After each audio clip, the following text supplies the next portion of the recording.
Hello, hi everyone.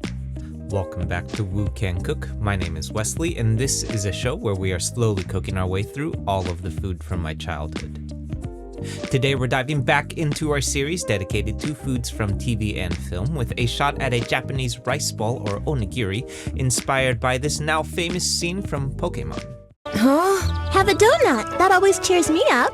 Pika pika! These donuts are great! Jelly-filled are my favorite! Nothing beats a jelly-filled donut! Okay, so for those unfamiliar, an onigiri is a very popular Japanese snack and or small bite dish comprised of sushi rice, nori seaweed, and most typically some form of protein and or veggie-based filling. Today we're going to be doing ours with a miso glazed salmon borrowed from our fish taco recipe, but an onigiri can contain a wide variety of other savory proteins or veggies, or oftentimes nothing at all. If you want, you can also simply serve this dish as just sushi rice and dried seaweed, making for an excellent portable meal on the go. This of course means that the comedy of this Pokemon scene is that the English translation with Brock's voiceover takes on some very wide artistic liberties when referring to an onigiri as a jelly-filled donut, which of course it is not.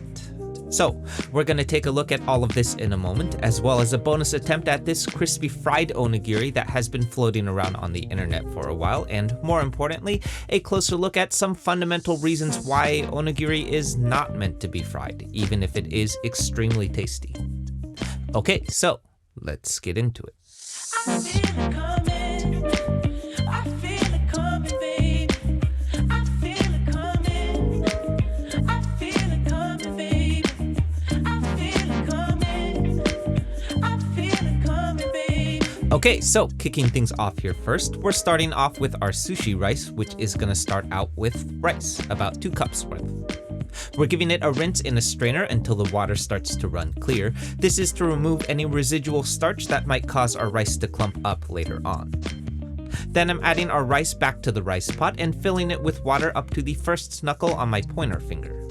While our rice is cooking, I'm mixing up some sushi rice seasoning next, which is going to give our rice a sweeter and brighter quality to it. It's also going to give our rice a slightly stickier quality to it as well, which will help bind the onigiri later on. This is a 1/4 cup or 4 tablespoons of rice vinegar combined with 2 tablespoons of white sugar going into my mixing bowl. I'm giving this a stir until that sugar has dissolved, then removing my cooked rice to a large mixing bowl and reserving about a 1/2 cup of rice or so. More on this in a moment. Then we're adding in our rice seasoning, giving a thorough mix to combine, and finally setting this all aside while we get to our miso glaze next. Up first for our glaze, I'm starting off with some aromatic veggies, which we're going to add right into our glaze. This is 4 tablespoons of crushed and minced garlic, followed by 1 inch or about 1 tablespoon of fine minced ginger, which I'm setting aside here, but really we could have just tossed this all into the same mixing bowl though, but whatever. Moving on to our glaze, now those that have been following along will know that what we're assembling here is literally the miso glaze that we used from our miso salmon taco recipe a few months back. This is 4 tablespoons of soy sauce and 2 tablespoons of sesame oil to start, followed by 2 tablespoons of brown sugar and a single tablespoon of mirin for some sweetness and acidity.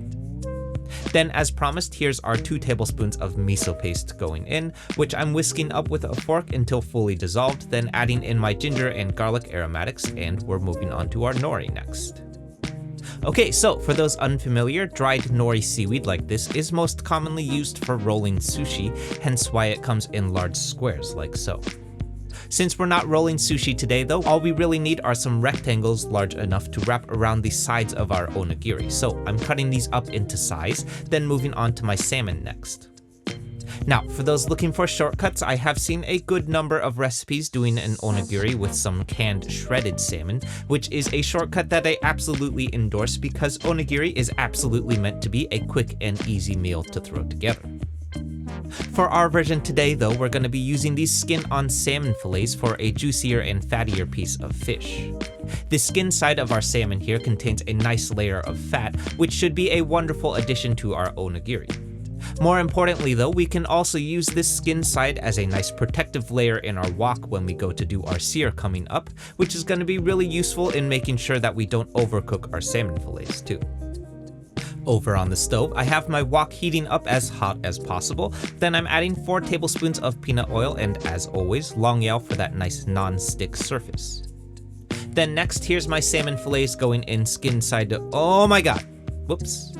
Okay, skin side down. Then we're letting this sear for 2.5 minutes undisturbed. 2.5 minutes later, we're adding some additional glaze to our fillets, then giving a flip and letting sear for another 1.5 minutes before removing. You may notice a few things going on here. Number 1, that salmon skin is very burnt, and number 2, that parts of our salmon are still likely undercooked. Both of these things are absolutely okay. Remember that we're not cooking chicken here, so it is absolutely safe to err on the side of undercooked salmon for a juicier piece of fish.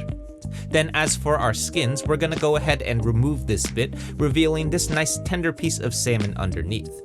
If you're squeamish about fish skins, you can just toss this bit out, but if you're asking me, this is easily my favorite part of a salmon, so throw this over some rice with some soy sauce and you've got yourself a really nice chef snack going on here.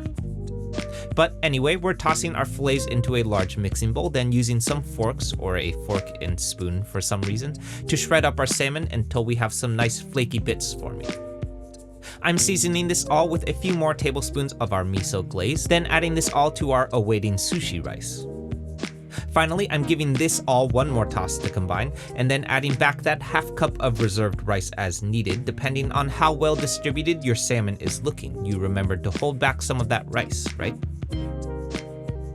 Moving on to our rice molds next, we're gonna start by adding our rice to this neat little onigiri mold, which, for what it's worth, is literally just a mold shaped like a triangle. So if you don't have one of these, you can also achieve the exact same thing with a cookie cutter mold too. Although I will admit there is something strangely satisfying about eating things shaped like triangles. I don't know.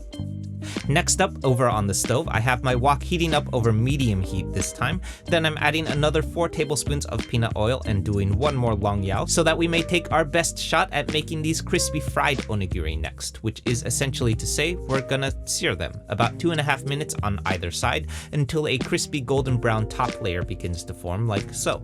Ooh.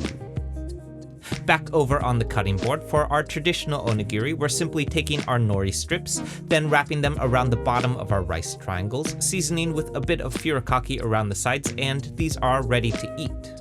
Now, a quick note before we move on, you will notice that the sticky and tacky qualities of our sushi rice are playing a very important role here in allowing that furikake and nori to adhere to the onigiri.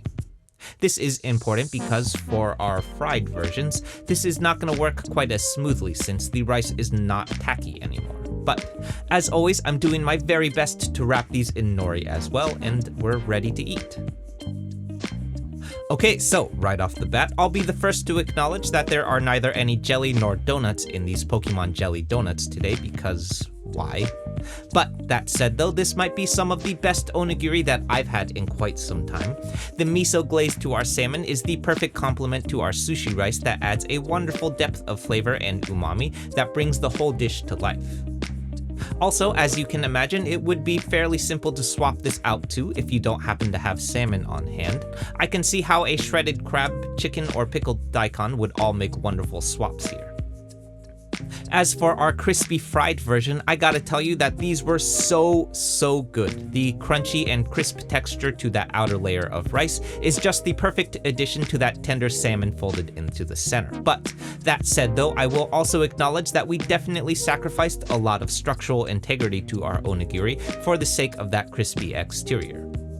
Not only do our nori strips not really want to stick to the rice once it's fried anymore, but I also noticed that the rice ball as a whole doesn't really want to stay together once it's been fried either. So you'll just have to eat these really quickly before they crumble into pieces, or at the very least, photograph them quickly. Okay, so that's it everyone. I hope you enjoyed this and I hope you give this one a shot. For those who are new to the channel, this one is part of a larger series that we've been doing that's dedicated to reproducing foods from TV and film. So definitely check out that series next if you haven't yet, because there's a lot of these. For the Bay Area locals, the Woo Can Cook Fried Rice pop-up is back at 2 Pitchers in Oakland this weekend, so come by and say hi if you can. More about that at woocancook.com/eats. As always, like, comment, subscribe, share, be nice interneters, and I'll see you soon. Bye.